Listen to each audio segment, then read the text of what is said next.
আসসালামু আলাইকুম বন্ধুরা। আজকে আমরা চলে আসছি তাকওয়া হোটেল অ্যান্ড রেস্টুরেন্ট। এটা লোকেশন হচ্ছে সাভার পল্লী বিদ্যুৎ ওভারব্রিজের ঠিক পশ্চিম পাশেই। তো চলুন ভিতরে যাওয়া যাক। তো ভিতরে পরিবেশটা খুবই সুন্দর, পরিষ্কার পরিচ্ছন্ন, সাজানো গোছানো।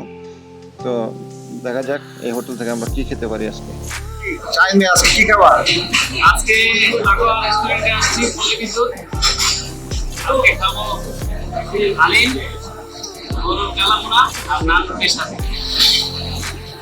যাই হোক বন্ধুরা, ফ্রেন্ডের চাহিদা মোতাবেক আমরা সেই আইটেমগুলো অর্ডার করলাম। নান রুটি, শাহী হালিম এবং গরু মাংসের কালো ভুনা। তো গরম গরম নান রুটি আর হালিম সামনে থাকলে কি আর বসে থাকা যায়?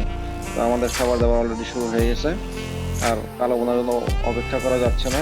অবশেষে অপেক্ষার প্রহর কাটিয়ে কালো বোনা আমাদের মাঝে এসে হাজির হলো। এই দেখতে পাচ্ছেন, কালো বোনা আসলেই সুন্দর, চমৎকার কালো হয়েছে এবং খেতেও অনেকটাই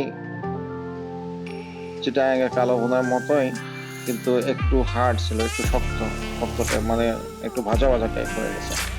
তো স্বাদ একবারে খারাপ ছিল না, খুবই ভালো ছিল। মাংসের পরিমাণও বেশ মোটামুটি ভালোই ছিল, বেশি না হলেও অনেকটাই ভালো ছিল। দেখতেই পাচ্ছেন 6 পিস মাংস ছিল এবং খাওয়া শেষ হলে 1 পিস বা 2 পিস অনেক সময় ঝোল সহকারে গ্যাটিস দেয়।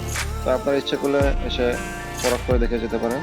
তো আমরা আসলে কোনো রেস্টুরেন্টের ফুড ব্লগার না, আমরা আসলে ফুড লাভার। মাঝে মাঝে কোথাও খেতে গেলে ভিডিও করি। তো ভালো লাগলে লাইক করবেন। ধন্যবাদ।